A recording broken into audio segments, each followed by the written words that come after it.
Shalom Bapak Ibu Saudara yang dikasihi oleh Tuhan. Pagi hari ini kita bersama-sama merenungkan firman Tuhan dengan tema Tuhan telah menepati janjinya. Dalam 1 Raja-Raja 8 ayat 20 sampai 21 berkata, "Jadi Tuhan telah menepati janji yang telah diucapkannya. Aku telah bangkit menggantikan Daud ayahku dan telah duduk di atas tahta kerajaan Israel.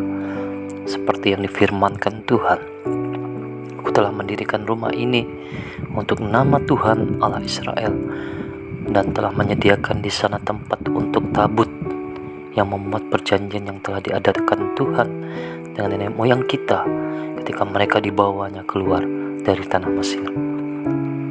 Saudaraku yang terkasih dalam Tuhan, kitab 1 Raja-Raja merupakan kelanjutan dari kitab Samuel yang berisi tentang sejarah pemerintahan raja-raja Israel, di mana pada bagian firman ini mengisahkan tentang perjanjian antara Daud dan Tuhan terkait masalah pentabisan bait suci serta mendirikan tabut perjanjian bagi Tuhan.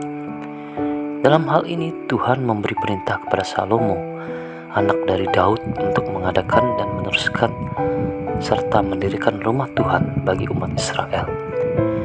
Maka pada masa pemerintahan Salomo ini, banyak hal yang harus dipersiapkannya dalam menjalankan perintah dari ayahnya, yaitu mengadakan perjanjian yang sudah disepakati oleh Daud ayahnya dengan Tuhan mengenai bait Allah yang akan dibangun. Pada waktu Raja Salomo selesai membangun bait Allah, ia menyuruh para tua-tua Israel dan imam-imam untuk mengangkut tabut perjanjian Tuhan. Setelah itu ia bersama segenap umat Israel berkumpul mempersembahkan kambing domba dan lembu sapi yang tidak terhitung banyaknya. 1 Raja-Raja 8 ayat 5 berkata, "Tetapi Raja Salomo dan segenap umat Israel yang sudah berkumpul di hadapannya berdiri bersama-sama dengan dia di depan tabut itu dan mempersembahkan kambing domba dan lembu sapi yang tidak terhitung dan tidak terbilang banyaknya." Kemudian pada ayat 6, imam-imam membawa tabut perjanjian Tuhan itu ke tempatnya di ruang belakang rumah itu, di tempat Maha Kudus, tepat di bawah sayap kerub-kerub.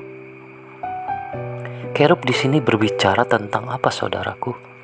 Kerub atau kerubin adalah sebuah istilah yang muncul dalam Alkitab.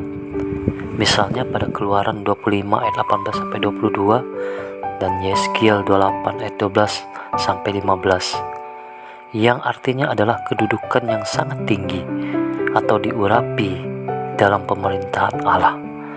Kedudukannya sangat tinggi bahkan dari para malaikat. Maka dari itu, saudaraku yang terkasih, kita patut bersyukur dan berterima kasih atas apa yang sudah Tuhan berikan lewat gereja sebagai tempat persekutuan yang indah bersama dengan Allah. Dengan demikian, saudaraku yang terkasih, pada kesempatan hari ini kita mau belajar dari kitab 1 Raja-Raja yang berisi tentang karya dari nabi-nabi Tuhan, dan mereka digambarkan sebagai juru bicara Allah yang berani memperingatkan raja dan bangsa Israel supaya tidak menyembah berhala dan tidak meremehkan perintah-perintah Allah. Amin.